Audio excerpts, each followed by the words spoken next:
চায়ের রাজধানী শ্রীমঙ্গল। সবুজের বুক চিরে দাঁড়িয়ে থাকা প্রাণবন্ত এই শহরটি সিলেট বিভাগের মৌলভীবাজার জেলায় অবস্থিত।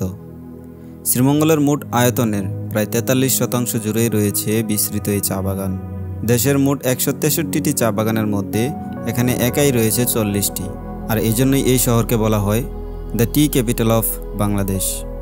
এখানে এলে প্রথম যেটা চোখে পড়ে তা হলো মাইলের পর মাইল সবুজে মোড়ানো চা বাগান, আর তার সাথে একে একে ধরা দেয় লাউয়াছড়া জাতীয় উদ্যান সহ প্রাকৃতিক সৌন্দর্যে ভরা মাধবপুর লেক, নিবিড় ছায়া মোড়ানো রাবার বাগান, আর ঠিক যেন সুইজারল্যান্ডের মতো দেখতে হরিণছড়া গল্ফ মাঠ। তবে এই ভ্রমণের গল্প শুধুই প্রকৃতির নয়, এটা সেই সব মানুষদেরও গল্প যাদের কঠোর পরিশ্রম আর ঘামে মিশে আছে এই চা বাগানের প্রতিটি পাতায়। আজ আমরা জানার চেষ্টা করব সেই সব শ্রমিকদের জীবনের কথা যারা শ্রীমঙ্গলকে গড়ে তুলেছেন নিঃশব্দে। আর এই ভিডিওতে আমি ঘুরে দেখব শ্রীমঙ্গল ও তার আশেপাশে থাকা সবচেয়ে জনপ্রিয় পর্যটনের স্পটগুলো। তাই যারা প্রকৃতিকে ভালোবাসেন তারা প্রকৃতির এই জাদুঘরী সৌন্দর্য একটুও মিস করবেন না।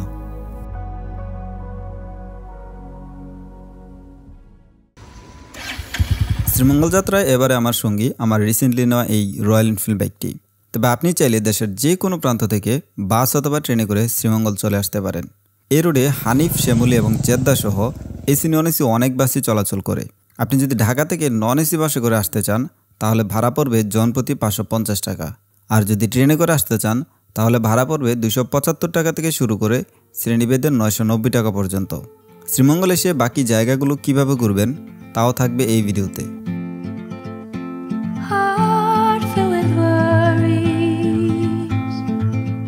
দীর্ঘ প্রায় 5 ঘন্টা বাইক জার্নি শেষ করে আমরা পৌঁছে যাই শ্রীমঙ্গলের এই চা কন্যা ভাস্কর্যের সামনে। এখানে আসা মানে প্রকৃতি আর সৌন্দর্যের রাজ্যে ঢুকে পড়া।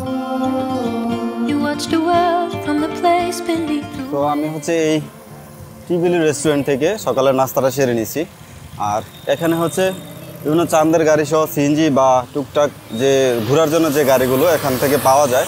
তো আজকের দিন আমি যে জায়গাগুলো ঘুরবো এই জায়গাগুলো চাইলে আপনারা সিএনজি কিংবা চাঁদের গাড়ি করে, এই যে দেখেন আরেকটা আসছে, চাঁদের গাড়ি করে ঘুরতে পারেন। যতটুকু জানলাম সিএনজি 1500 টাকার মতো নেয়, আর চাঁদের গাড়ি 2500 থেকে 3000 টাকার মতো নেয়। সো এখন আমি যাব হচ্ছে নূরজাহান টি স্টেটের দিকে। তো চলেন যাওয়া যাক।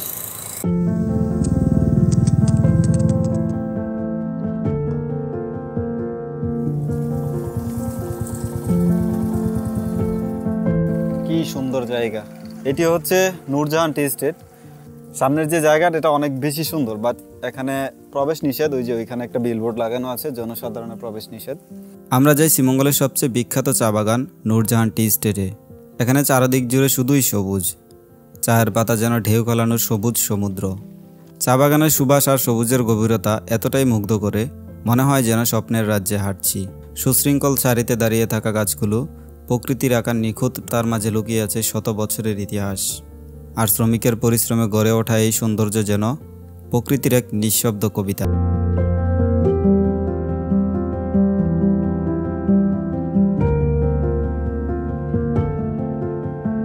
শ্রীমঙ্গলে এটি আমার প্রথমবার আসা। চা বাগান এর আগেও দেখেছি, বাট এখানকার চা বাগানগুলো এত বেশি, এত বিস্তীর্ণ এলাকা জুড়ে, মানে আমি জাস্ট মুগ্ধ হয়ে গেছি। আমি এখানে আসার পরে যেদিকে তাকাইতেছি ওই দিকেই শুধু চা বাগান আর চা বাগান। লাউয়াছড়া উদ্যান থেকে এই নূরজাহান টি স্টেট পর্যন্ত যতক্ষণ আসছি শুধু মানে চারদিকে যেদিকে তাকাই শুধু চা বাগান, এদিকে চা বাগান, এদিকে চা বাগান, ওইদিকে চা বাগান, মানে আমার চারদিকে শুধু চা বাগান আর চা বাগান। উফ, কি সুন্দর জায়গা! আমার আরো আগেই এই শ্রীমঙ্গল আসা দরকার ছিল, বিকজ এত সুন্দর জায়গা। মানে একদম ছবিতে যে এরকম জিনিসটা দেখা যায় না, ঠিক এরকম সুন্দর। আমার অনেক ভালো লাগতেছে। নূরজাহান টি স্টেট ছেড়ে রওনা দিই মাধবপুর লেকের দিকে। পথে পড়ল কিছু অজানা জায়গা যাদের হয়তোবা কোনো নাম নেই, কিন্তু রূপে সৌন্দর্যে যেন এক জাদুর মতো মুগ্ধ করে। এই নামহীন জায়গাগুলোতে দাঁড়িয়ে না থেকে পারা যায় না। প্রকৃতিপ্রেমীদের জন্য এই জায়গাগুলো শ্রীমঙ্গলের গোপন রত্ন।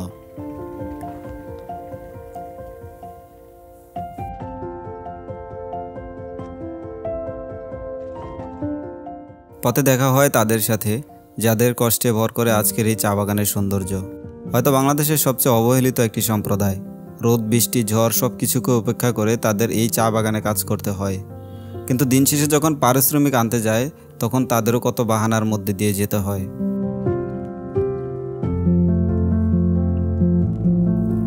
ডেলি হাজিরা কত? আমাদের হাজিরা 170 টাকা। এই এই বস্তা পরিমাণ যদি একটা করতে পারে নাকি? ওটাতে 23 কেজি ওজনে 170 টাকা পাওয়া যায়। সারাদিন ওরা কতটুকু তুলতে পারে এটা? সারাদিনে যদি এরকম পাতি এই যে সমতল থাকে তাহলে ভালোই তুলে হাজিরির উপরে যায়। তো কমই, মানে সারাদিন কাজ করে 170 টাকা। বাগানে তো মজুরি বর্তমানে যে পরিস্থিতি কি বলবো, এটার মাঝে আবার এই যে তলবের সমস্যা, কোনো সপ্তাহে 300 টাকা 500 টাকা, পুরো মজুরি মাসে একবার দিলে দেয়, নাহলে এই যে 600 টাকা 500 টাকা এরকম মজুরি। বর্তমান তো দেশের পরিস্থিতি খারাপ।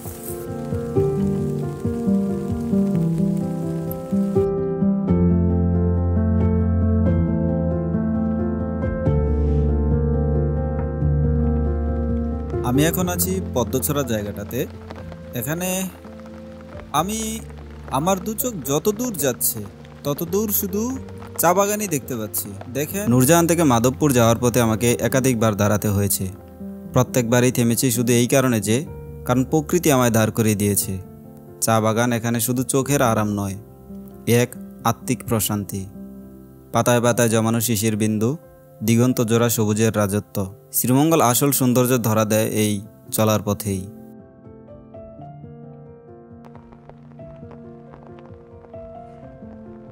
জোকে ধরছে দেখেন।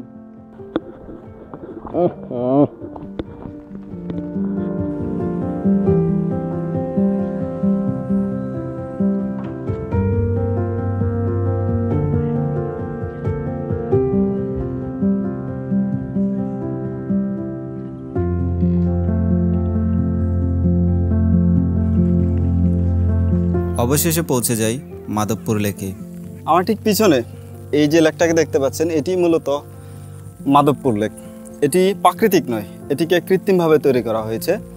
ওই যে ছোট ছোট টিলার মধ্যে চা বাগান দেখতেছেন, আমার ঠিক পিছনেও আছে। এই টিলাগুলোতে মূলত পানি সেচ দেওয়ার জন্য এই মাধবপুর লেকটাকে তৈরি করা হয়েছে। এটা কিন্তু অনেক বেশি সুন্দর, এটা অনেক বেশি সুন্দর। আর এখানে একটা মজার বিষয় হচ্ছে যে এটার চারদিকে দেখেন, এই যে এটার চারদিকে এরকম এই হাঁটার জন্য জায়গা আছে। চাইলে এটাতে চারদিকে ঘুরতে পারেন।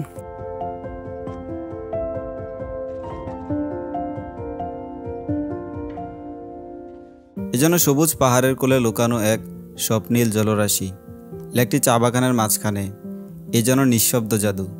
পাহাড়ে ঘেরা এই লেকের পানিতে মেঘেরা এসে ছুঁয়ে যায়। পাখির কিচিরমিচির আর চারপাশের সবুজ প্রকৃতি, এখানে সময় যেন ধীর হয়ে যায়।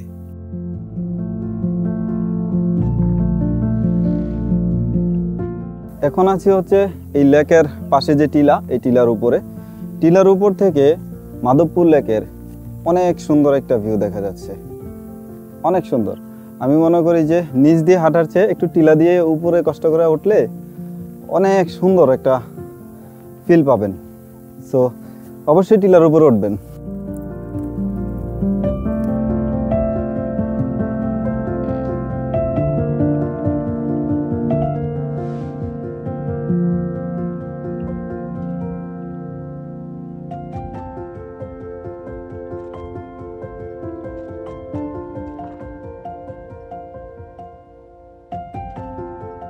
পরবর্তী গন্তব্য লাউয়াছড়া জাতীয় উদ্যান, বাংলাদেশের একটি অন্যতম রেইন ফরেস্ট।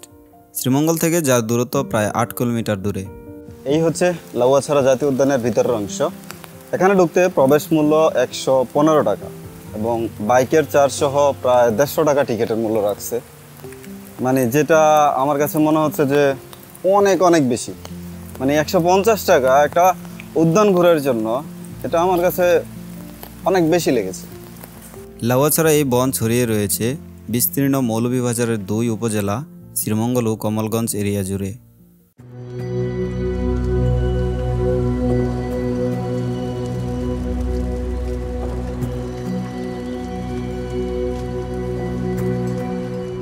এই বনের ভেতর দিয়েই বয়ে গেছে অসম্ভব সুন্দর একটি রেলপথ, যে রোডে প্রতিদিন চলাচল করে সিলেট, ব্রাহ্মণবাড়িয়া, ঢাকা এবং চট্টগ্রাম সহ দেশের বিভিন্ন জায়গায়। তো এই হচ্ছে লাউয়াছড়া ভিতরের যেই পরিচিত রেললাইন, যেটা বনের ভিতর দিয়ে আসছে। সামনের দিকে দেখেন কত সুন্দর দেখা যাচ্ছে। যতদূর জানি এটাতে দুইটা মুভি শ্যুট করা হয়েছে, একটা around the world in 80 days, যেটা 1955 সালে শ্যুট করা হয়েছিল, যেটা ছিল একটা হলিউডের মুভি। আর বাংলাদেশে একটা মুভি শ্যুট করা হয়েছিল যেটা আমার আছে জল, এই রেল লাইনের মধ্যেই শুটিং করা হয়েছিল, যার কারণে মূলত আরো এই রেল লাইনটা এত বেশি পপুলার। দেশের মোট 5 প্রজাতি বানরের মধ্যে এই বনেই রয়েছে 4 প্রজাতির বানর। বহু বছরের পুরনো বিশাল আকৃতির গাছ, প্রকাণ্ড লোহাকাঠ বৃক্ষ, আর তাদের ছায়ায় বসবাসকারী বানর, অজগর, হরিণ আর বিরল প্রজাতির পাখি, তারা প্রত্যেকেই এই জঙ্গলের আত্মা। রেললাইনের পরে হচ্ছে এখানে এই জায়গাটা দেখতে পাচ্ছি, এখান দিয়েও বনের ভেতরে হাঁটা যায়। এখান দিয়ে একটা রাস্তা আছে, এটা দিয়েও নাকি বনের ভেতরে হাঁটা যায়। তো ওনাকে জিজ্ঞেস করলাম, উনি বলতেছে যে রাস্তা দুইটা একই, একটা দিয়ে আর একটা দিয়ে বের হওয়া যায়, তবে গাইড নিয়ে যাওয়া ভালো। এগুলো নাকি অনেক নিরিবিলি জায়গা আর চিপাচাপা জায়গা, হারিয়ে যাওয়ার সম্ভাবনা আছে। লাউছড়াই বনের ভেতরটা না অনেক বেশি ভাল লাগতেছে, তার প্রধান কারণ হচ্ছে এই বিশাল বড় বড় গাছ। আর এখানে একটা বিলবোর্ড দেওয়া আছে, দেখেন, বিরল প্রজাতির লোহাকাঠ। এইটা হচ্ছে লোহাকাঠ যেটা আমাদের দরজার যে চৌকাঠ হিসেবে ব্যবহার করা হয় না, ওই চৌকাঠের জন্য এই কাঠগুলো প্রয়োজন হয়।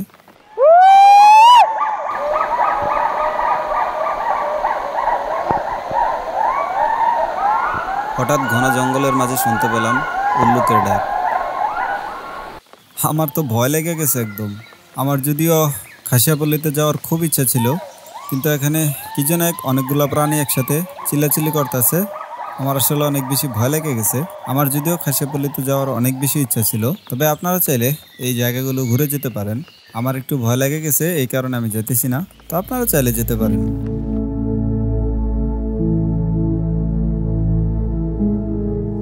আমার বন্ধু তো একটু নিরিবিলি ওয়েদার, এই জিনিসগুলো একটু বেশি ভালো লাগে।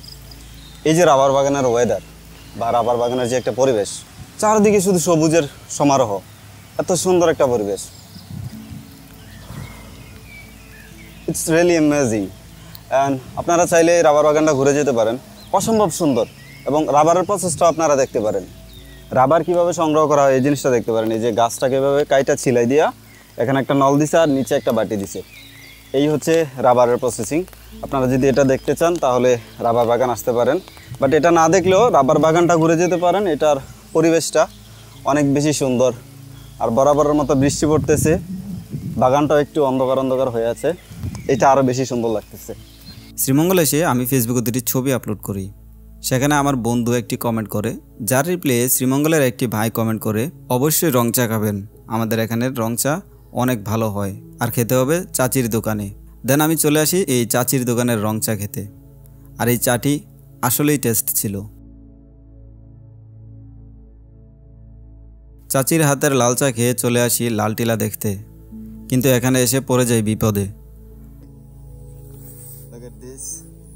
আর ওই যে দেখেন, ওই যে লাইগা রয়েছে রে, আর 3টা লাইগা রয়েছে একসাথে।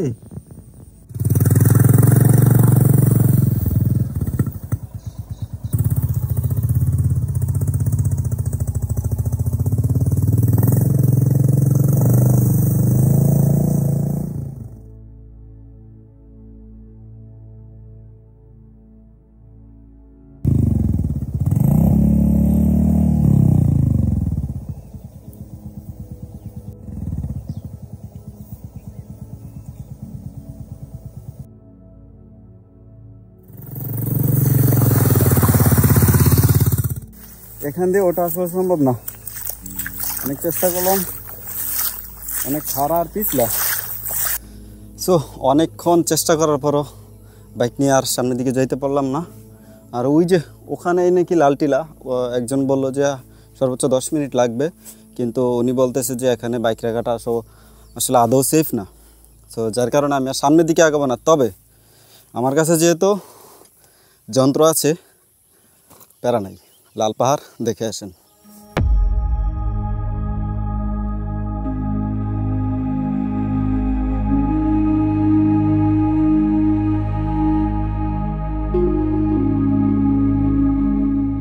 লালটিলা। লালটিলা বলা হয় মূলত এই পাহাড়ের মাটিগুলো হচ্ছে লাল কালারের, আর এই জন্যই এই জায়গাটা পরিচিত পায় লালটিলা হিসাবে।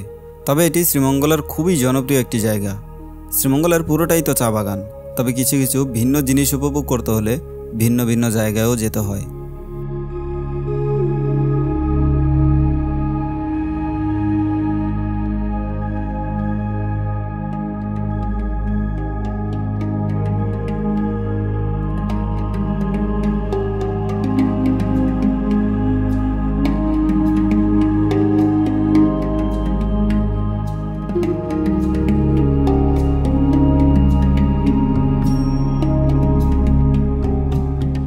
সবুজের শহরে আছি,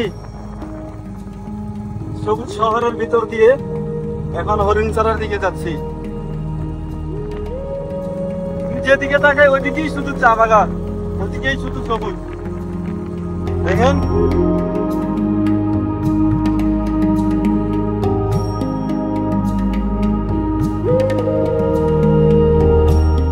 দুই চোখ যত দূর যায় শুধু চা বাগান, আর কিছুই দেখা যাচ্ছে না, শুধু চা বাগান। আর এত সুন্দর, অনেক বেশি সুন্দর। এই ট্রিপে আমার শেষ গন্তব্য হরিণছড়া গল্ফ মাঠ, শ্রীমঙ্গল শহর থেকে যার দূরত্ব প্রায় 15 কিলোমিটার দূরে। এখন আমি আছি হচ্ছে হরিণছড়া গল্ফ মাঠের একদম রাস্তার মধ্যে। এই যে আঙ্কেল বলতেছে যে এই চা বাগানের ভিতর দিয়ে ওইদিকে যাওয়া নিষেধ, বলতেছে ওই দিক দিয়ে একটা রাস্তা আছে, তো ওখানে যখন আমি ওই দিক দিয়ে ঢুকতে চাইছিলাম ওখান থেকেও নিষেধ করছে, ওইদিকে যাওয়া যাবে না। বাট আমি এখানে একটা দেখলাম, ব্যানারও দেখলাম যে গল্ফ মাঠে প্রবেশ করার নিষেধ। এই জিনিসটা আসলে আমি কখনো কারো ভিডিওতে দেখি নাই। তো উনি যেহেতু না করতেছে, ওনার মহাজন আমার সামনেই মাত্র গেল, উনি না করে গেল। তো ওই যে দেখেন গল্ফ মাঠ, সুন্দর লাগতেছে। বাট আমি যেহেতু আসছি, ওই যে আমার যন্ত্র আছে সেটা দিয়ে দেখাই, চলেন।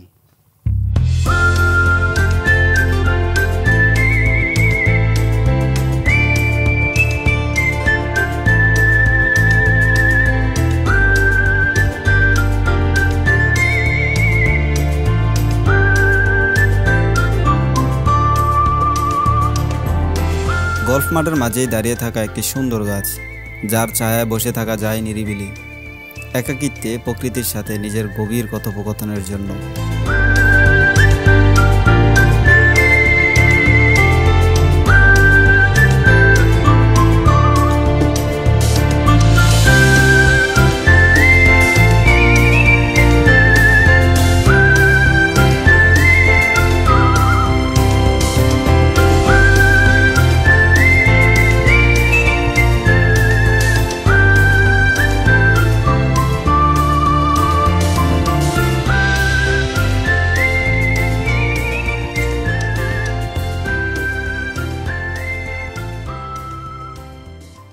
জীবন কার কখন কেমন হয়ে যায়, প্ল্যানিং কখন কেমন থাকে, এটা আসলে বলা মুশকিল।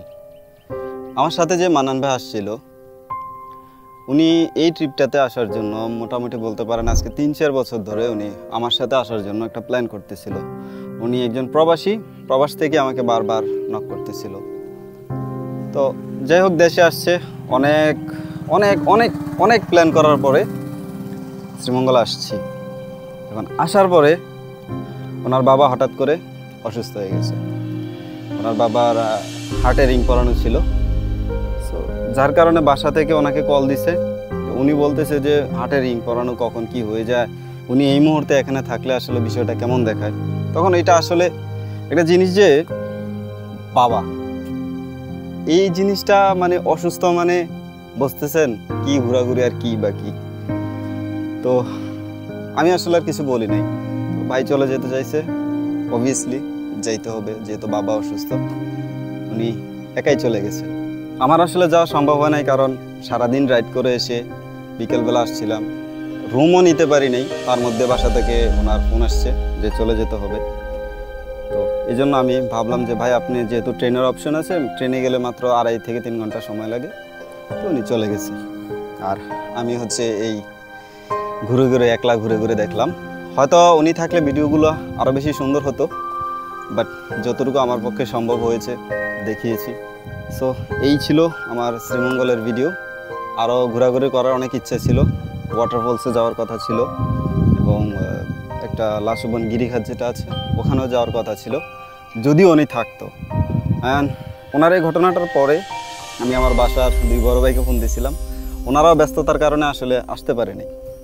সো যার কারণে শ্রীমঙ্গলের এই ট্রিপটা এখানেই শেষ করছি। আল্লাহ ভালো রাখুক সবার। আসসালামু আলাইকুম।